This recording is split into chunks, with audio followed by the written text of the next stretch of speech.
Good morning everybody. I have come out to a local woodland to capture some autumn, and if I'm being honest with you, I'm panicking a little bit because here in the UK for the last month, maybe 6 weeks, there's been consistent rain and heavy winds, and that does not lead to a good autumn, especially since the temperatures really haven't dropped.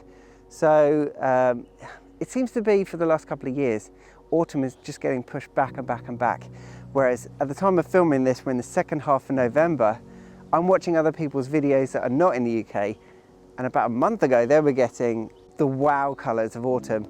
Here in the UK, I mean, the rain has just stopped us from going out and taking photographs. So today, Louise Welcome and I are going on a bit of an autumn photography extravaganza. We're not just staying in this one woodland.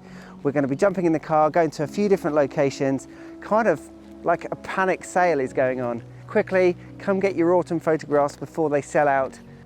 This is what we're looking at today. Nice, clean woodland.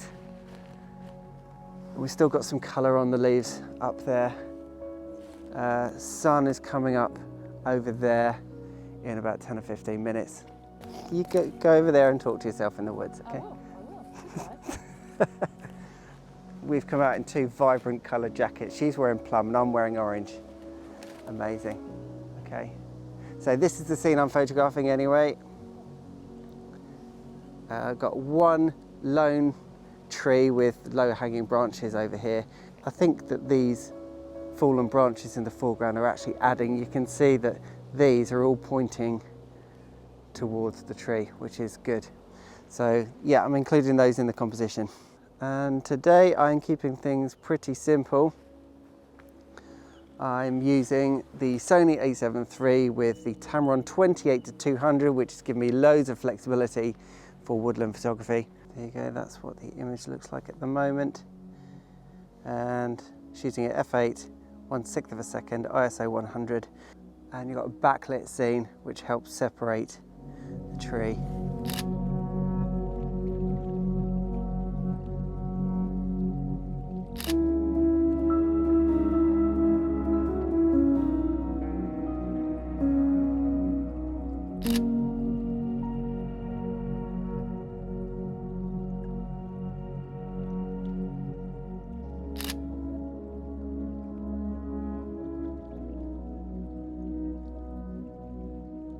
I don't want to just stand still. The idea of today is we're going to be quickly mobile, moving around. This is our last opportunity to capture autumn this year. Not just the last, the first and the last time to capture autumn. And you can see here the woods behind me is really starting to light up. The tricky bit is finding a nice clean composition. Previously when I was shooting that tree back there, it was side lit. All of a sudden you come around here and you shoot into the sun. Magic.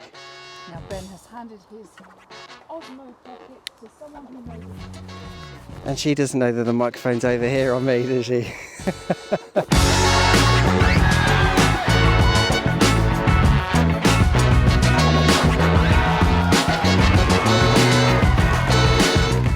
So we've made it to Wakehurst Place. You can probably tell that the blue skies have disappeared and now we appear to be left with some overcast conditions.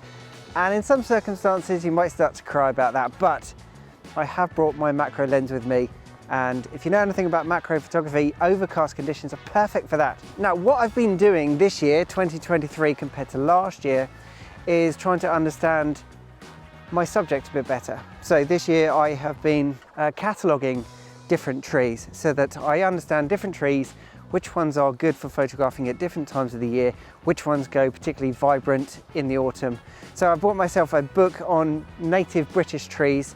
So now I'm starting to nerd out a little bit about tree species by walking around and saying, oh, that's an elm tree, that's an oak tree, that is a western red cedar, that is a silver birch tree. Whereas some of you might already know all of that, but I'm not particularly knowledgeable about different species of trees and everything. So that's something I've been concentrating on this year, and at the time of recording this, they are actually refurbishing Wakehurst House.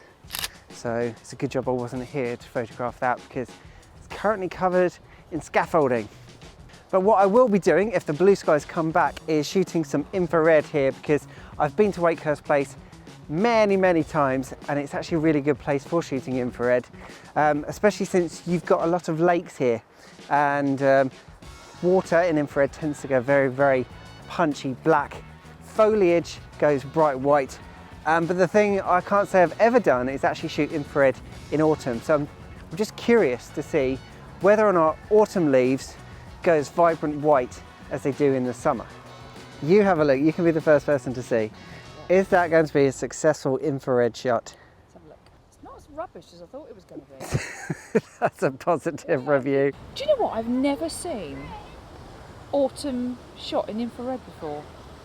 It's still glowing in all the right places. Water's still black. Yeah. You've just got less leaves.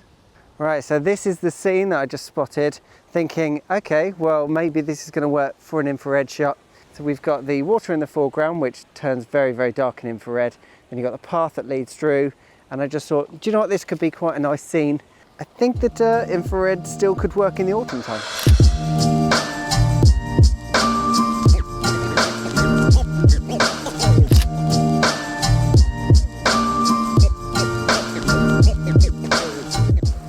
So I have found myself at the bottom of that bridge that I was photographing earlier, still rocking the infrared camera, and subjects like this where you've got water in the foreground. In infrared, water goes really dark, and then you get the contrast of the water coming through here, and then all of the green starts to glow. You've got the leading line of the bridge, and then you've got that tree on the corner. And in infrared, it looks like this.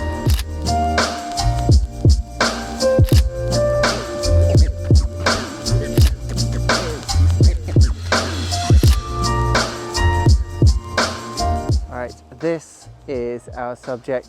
You've got this kind of floating lodge situation over there, and then just one vibrant orange tree sticking out. Still no sun, but I'm making it work.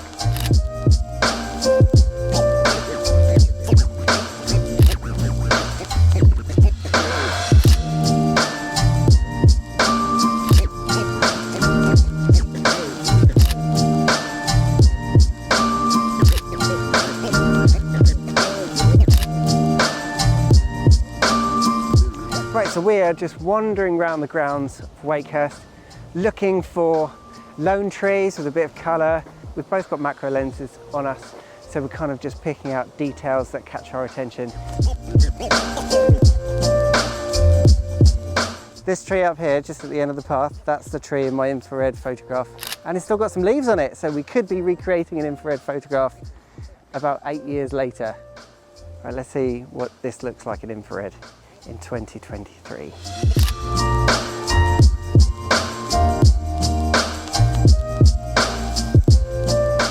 Yeah, that's that backdrop over there with a long lens. Probably there in the middle. We're just messing about recreating my profile picture here that I took probably about 7 or 8 years ago.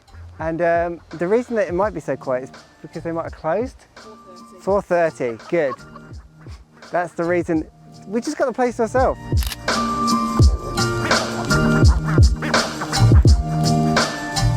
And by coming to Wakehurst Place is kind of cheating. I get that, because we're not having to hunt much at all for trees or anything. It's all just on a plate here. Now, although it's not classic mushroom territory, I have found something underneath one of the trees on the way back to the car park. So I'll spin you round. And I've got this cluster of shrooms that I'm photographing from low level with the macro lens. And I'm just getting in nice and tight and getting a shot like this. And the diffuse lighting is actually working out really well. Hopefully autumn is not actually over. The temperature will drop. I'm going to get more colour, and I'll be able to go to a few more woodland. Maybe there'll be a little bit of mist.